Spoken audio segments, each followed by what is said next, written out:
हिसार से कांग्रेसी सांसद जयप्रकाश ने मेयर चुनाव में कांग्रेस पार्टी की एकजुटता का दावा किया है। जेपी ने कहा कि इन चुनाव में ट्रिपल इंजन का मुद्दा बीजेपी के काम नहीं आएगा। हिसार में जेपी से खास बातचीत की टोटल न्यूज के asset editor doctor Mahesh Kumar ने।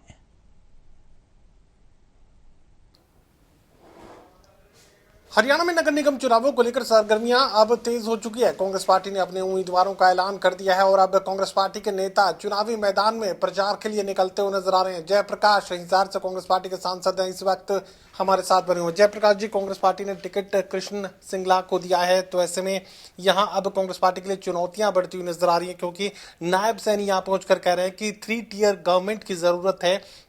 ट्रिपल इंजन का जिक्र नायब सैनी कर रहे हैं और एक तरफा भारतीय जनता पार्टी की लहर का जिक्र हो रहा है। 3 तो नाम भी माड़ा है और 3 जाओगे जहां 3 तिलड़ो 3 काने, कुछ नहीं है।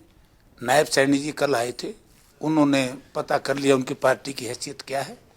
लोग बड़े भारी नाराज हैं भारतीय जनता पार्टी से, क्योंकि भारतीय जनता पार्टी ने हिसार शहर के मतदाताओं के खिलाफ बड़ा भारी धोखा किया है, उनके खिलाफ बड़ा भारी काम किया है। क्योंकि आप समय जानते हैं कि सबसे यहाँ जो बढ़िया एक प्रोजेक्ट लेकर के आए थे कांग्रेस पार्टी 2012 में, इंटरनेशनल एयरपोर्ट। उस इंटरनेशनल एयरपोर्ट शहर के लोगों को पहले तो भुकाया गया। जब जेवर में गया, जब भी हमने लोगों से कहा कि लोगों झूठ बोल रहे हैं, इन्होंने बड़ा भारी नुकसान कर दिया, अपना इंटरनेशनल एयरपोर्ट जेवर शिफ्ट हो गया। उसके बाद फिर इन्होंने ड्रामा किया 2017, 18, 19, 20, 21 लगातार। पिछले दिनों मैंने पीएसी की मीटिंग में, जब सिविल एविएशन के डिफेंस सेक्रेटरी, सिविल एविएशन के सेक्रेटरी आए, तो मैंने पूछा पर्सन, तो उन्होंने कहा कि बिल्कुल नहीं, हिसार में कोई इंटरनेशनल एयरपोर्ट नहीं। हिसार में हम जो प्रधानमंत्री की उड़ान योजना है, पूरे देश में 72 उड़ान योजनाएं शुरू हो रही है, उसमें हिसार का कहीं नाम नहीं। तो क्या जनता नहीं जानती कि झूठ बोल करके कितनी बार वोट लोगे? झूठ बोल करके 19 में वोट ले लिए, 22 में, 24 में लोकसभा, 24 में विधानसभा। अब जनता समझ चुकी है अब उनके जहाज कहाँ है। ऐसे झूठी पार्टी और ऐसी झूठी सरकार को लोग वोट नहीं देंगे। कांग्रेस पार्टी में एकजुटता पहले भी एक सवाल थी और अब भी सबसे बड़ा सवाल तो वही है। कोई एकजुटता नहीं, कांग्रेस पार्टी का कोई सवाल नहीं। कांग्रेस पार्टी टोटल एकजुट है, एकजुटता का सवाल ही नहीं। मुद्दों का मैं जिक्र करूं तो कौन से मुद्दे लेकर आप जाएंगे? अब नायब सैनी तो ये कह रहे हैं कि एक बार भारतीय जनता पार्टी के मेयर को जिताकर भेज दीजिए, पार्षदों को जिताकर भेज दीजिए, बाकी सारा काम मैं देख लूंगा। अब आप क्या कहेंगे? मैनिफेस्टो तो बना लेंगे, पूरा कैसे करवाएंगे? नायब सैनी के तो रिमोट कंट्रोल कमर के पीछे है, दिल्ली में है। नायब सैनी के पल्ले कुछ नहीं बेचारे के। अगर नायब सैनी के पल्ले होता तो मैंने उनका पोजीशन देख ली है कि किस तरह की पोजीशन है।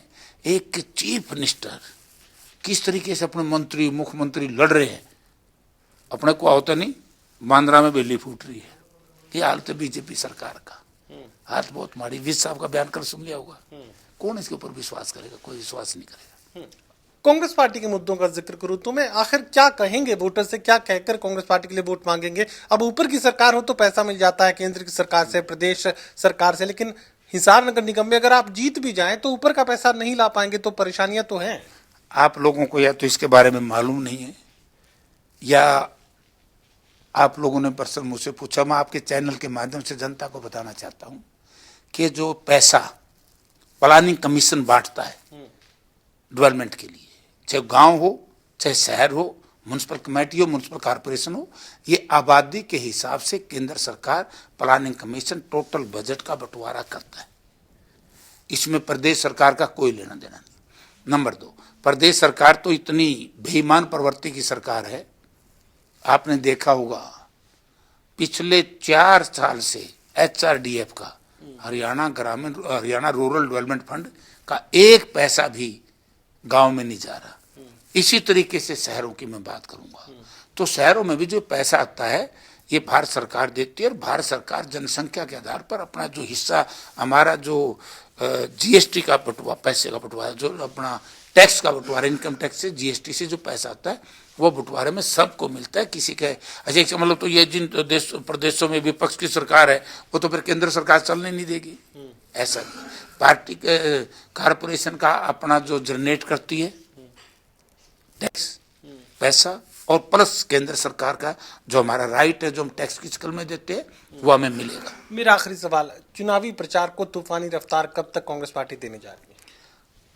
कल नॉमिनेशन दाखिल हो जाएंगे, 19 को विड्रॉल है और 20 से शुरू हो जाएगा। और हमारा तो शुरू हो गया, हम तो पहले तैयार थे। बड़ी एक भयंकर लड़ाई है। देखो, ये तो जो उम्मीदवार हैं, सबसे पहले चुनाव की रफ्तार को देने के लिए, रफ्तार बढ़ाने के लिए क्या होता है? कैंडिडेट का कैंडिडेचर। कांग्रेस पार्टी का जो कैंडिडेट आया है, उसका कैंडिडेचर जनता ने स्वीकार कर लिया। और भारतीय जनता पार्टी का जो कैंडिडेट है, उसका कैंडिडेचर जनता ने स्वीकार नहीं किया। 3 दिन से मुख्यमंत्री भी आ लिए, मंत्री भी आ लिए, पूरा जोर लगा लिया। उनका को यही पूछ रहे कौन है ये, कौन है ये? उसको मालूम ही नहीं कौन है ये। इतने पहचानेंगे, इतने टीटू सिंगला मेयर बन जाएगा। और वैसे भी टीटू सिंगला बड़ा सौभाग्यशाली है। आपको याद होगा 95 में भी इसको इस तरीके से बहुत ये समझ करके इस चुनाव हुआ था, याद आपको, काउंसिल का चुनाव, तो सो टीटू सिंगला ही बना था चेयरमैन। और इसने 5 वर्ष तक बड़ी मेहनत से, ईमानदारी से शहर की सेवा की, वो लाभ भी इसको मिलेगा। चलिए, कांग्रेस पार्टी एकजुटता का जिक्र यहाँ पर कर रही है। दो टूक ये कह रहे हैं कि चुनावी प्रचार तूफानी रफ्तार तक भी जाएगा और कांग्रेस पार्टी का एक एक नेता और कार्यकर्ता चुनाव में जुट कर कांग्रेस पार्टी के उम्मीदवार के लिए मेहनत करेगा और जीत सुनिश्चित करेगा। सहयोगी